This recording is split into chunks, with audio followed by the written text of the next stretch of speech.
Hi viewers, welcome to our channel. இன்னைக்கு நம்ம வீட்டில் பொங்கல் கொண்டாடினது தான் இப்போ உங்களுக்கு நான் காமிச்சிட்ருக்கேன். உங்கள் வீட்டில் எல்லோரும் நீங்கள் எப்படிலாம் பொங்கல்லாம் சமைச்சிட்டிங்களா, சாப்பிட்டுட்டிங்களா, என்ன அப்படிங்கிறத கமெண்ட் பண்ணிவிடுங்க. நம்ம வீட்டில் இப்படி தான் ஸ்டார்ட் பண்ணுவோம். முன்னாடி பார்த்தீங்கன்னா எல்லோரும் வந்து ஜாயிண்ட் ஃபேமிலியில் இருக்கும்போது எல்லோரும் சேர்ந்து பொங்கல் கொண்டாடுறது ரொம்ப ரொம்ப ஜாலியாக இருக்கும், பாட்டிலாம் இருக்கும்போது.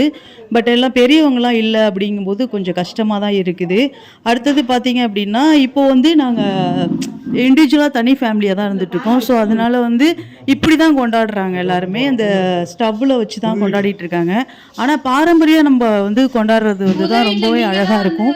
காலம்பரை எந்திரிச்சதும் கோலம் போட்டுட்டு அதுக்கப்புறம் வந்து அந்த பானையில் வந்து பொங்கல் வச்சு கொண்டாடுறது வந்து ரொம்பவுமே வந்து ஒரு மறக்க முடியாத நாளாக தான் இருக்குது. முதல்ல என்னுடைய பொங்கல் நல்வாழ்த்துக்கள் உங்கள் எல்லாருக்குமே. நம்மளுடைய சேனலில் எல்லாமே வந்து நம்மளுக்கு அப்டேட்ஸ் எல்லாம் ஃபன் வீடியோ விலாக் எல்லாமே வர இருக்கிறது. நம்மளுடைய சேனலை நீங்கள் எப்போதுமே வந்து மறக்காமல் ஒரு லைக் பண்ணிக்கிங்க, சப்ஸ்கிரைப் பண்ணிக்கிங்க. ரீல்ஸ் எல்லாமே தொடர்ந்து வாட்ச் பண்ணுங்கள், எனக்கு சப்போர்ட் பண்ணுங்கள்.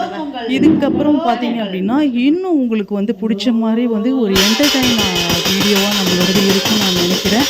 நீங்கள் எப்படியெல்லாம் வந்து பொங்கல் கொண்டாடுனீங்க அப்படிங்கிறது நம்மளுடைய கமெண்ட்ஸில் கொடுங்க. Happy Pongal, wish you all the best. நாளைக்கு இன்னும் விசேஷமான பொங்கல் இருக்குது, மாட்டுப்பொங்கல். மாடெல்லாம் வீட்டில் இருந்துச்சுன்னா பயங்கரமாக அலங்கரித்து சூப்பராக கொண்டாடுவாங்க. அதை விட எல்லாரும் ரொம்ப எதிர்பார்க்குறது நாளைக்கு நான்வெஜ் சாப்பிடுவாங்க. வேறு லெவலாக நம்ம வந்து என்ஜாய் பண்ணுவோம். அதுக்கு அடுத்தது ஒவ்வொருத்தவங்க ஊர்லேயுமே வந்து ஒரு ஃபங்க்ஷன் எல்லாமே நடக்கும். அதில் வந்து நிறைய போட்டிலாம் வைப்பாங்க. நானுமே கலந்துப்பேன் அதில் எல்லாமே. அதுக்கப்புறம் பார்த்தீங்க அப்படின்னா வந்து அந்த ப்ரைஸ் வின் பண்ணி அதுக்கப்புறம் அந்த லாஸ்ட் டே வந்து டான்ஸ் போட்டி எல்லாமே வைப்பாங்க.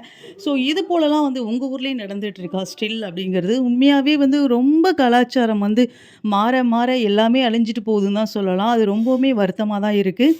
ஓகே, நாளைக்கு நம்ம வீடியோ பார்க்கலாம்.